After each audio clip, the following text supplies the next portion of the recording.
Despite Hollywood's insistence on wanting to end all bigotry and promote tolerance for everything, there is a growing anti-white sentiment where white people are regularly demonized, ostracized, and blamed for all the problems in the world. At the same time, Hollywood is doing everything that they can to portray blacks and Latinos as perpetual victims of whiteness, whose lives have been ruined for generations because of white privilege. According to Hollywood, black people never do anything wrong, or if they do, it's the result of the circumstances of their life, which put them in that position because of systemic and institutional racism at the hands of white people.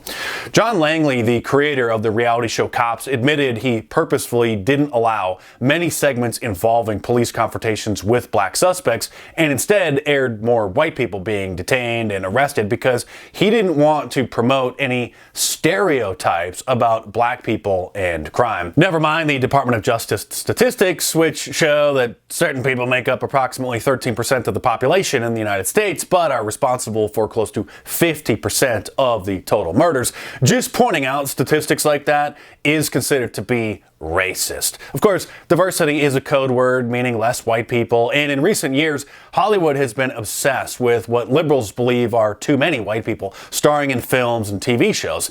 In 2015, after the Academy Award nominees were announced, the hashtag #OscarsSoWhite went viral from people complaining that there weren't any black people nominated for Best Actor or Best Actress that year. In their minds, black people are the best, and it must have been because of racism that none happened to be nominated for those spots that year. Instead of mocking them, the media and celebrities took their delusion seriously, and from that point on, their foot was in the door, and each year after that, there would be more scrutiny over how many people of color were nominated and which actors won and how many white people starred in TV shows and films. Every time nominees were mentioned, media reports would flood the internet about the lack of diversity and how problematic it was.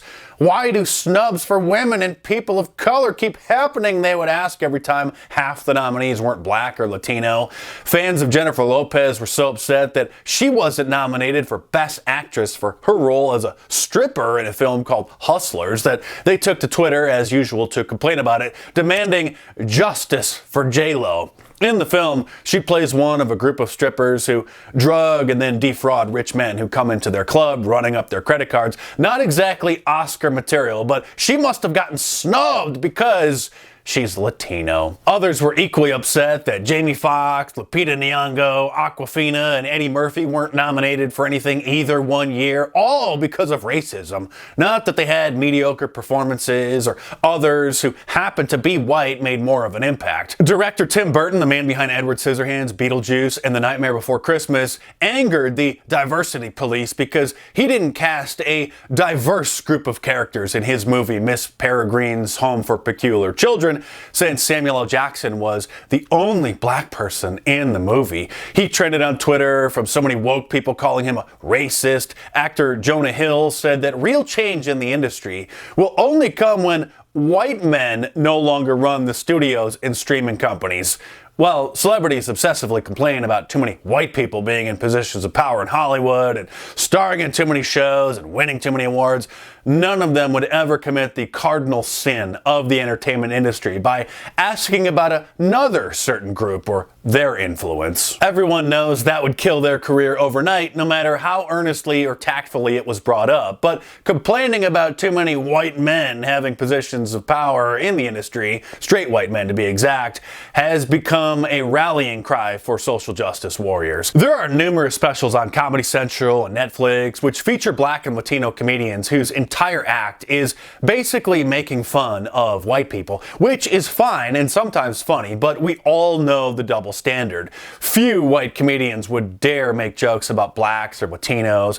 Jokes about Asians used to be acceptable, but those two would be career suicide today. Meanwhile, blacks and Latinos can joke about how much they hate hate white people or complain about the problem with white people, and often their disdain is obvious and their jokes are just thinly veiled anti-whiteism, but that's fine. Black sitcoms often include subplots about how the families in the United States are living in a hostile country and white people around every corner supposedly hate them.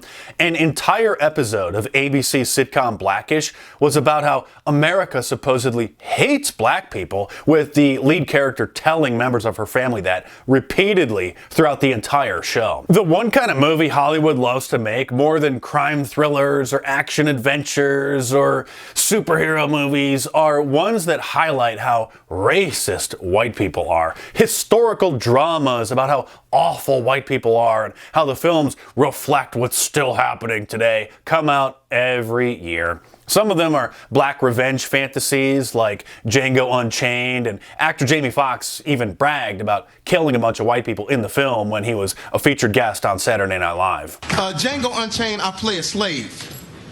How black is that? And in the movie I have to wear chains. How whack is that? But don't be worried about it, because I get out the chains, I get free, I save my wife, and I kill all the white people in the movie. How great is that?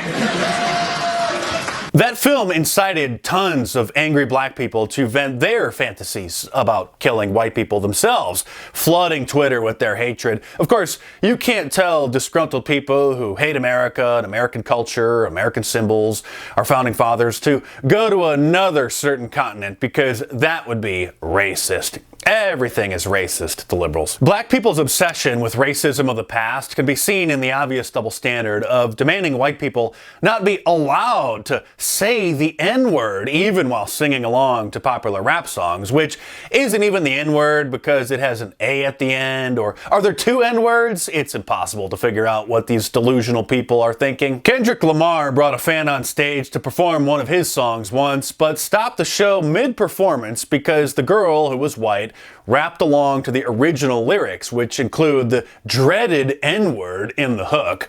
After about 30 seconds, he told the DJ to stop the music and started staring at the girl. "Am I not cool enough for you, bro?" she asked, thinking that her rapping wasn't good enough. And he then went on to tell her the rules and said that she had to bleep that word out. She apologized, and then they started over. Imagine the level of fragility that someone has when they get their feelings hurt by white people saying a word that's peppered throughout 50% of rap songs. When Latino actress Gina Rodriguez sang a few lines from a rap song that included the dreaded little N-word in the lyrics, as most rap songs do, and posted it on her Instagram, black people and social justice warrior whites freaked out so bad she became the top trend on Twitter. She then apologized. The same thing happened when a star of The Bachelorette was singing along to a rap song on Instagram Live, because black people get more upset when a white person says the N-word when rapping along to a popular song than they do when gangbangers end up killing an innocent kid in their neighborhood with a stray bullet. Actually, most of them aren't really offended, they just pretend to be so that they can use the instance to leverage more power over white people. Imagine if white people demanded that black people weren't allowed to use certain words. Democrats in Congress would hold hearings and pass a resolution denouncing such outrageous language policing, and it would be a national scandal. But the dreaded N-word, even with an A on the end, mustn't be uttered out loud by white people because it's their word. If you like my monologues like this, then you'll love reading my books, because that's where my complete and uncensored research is.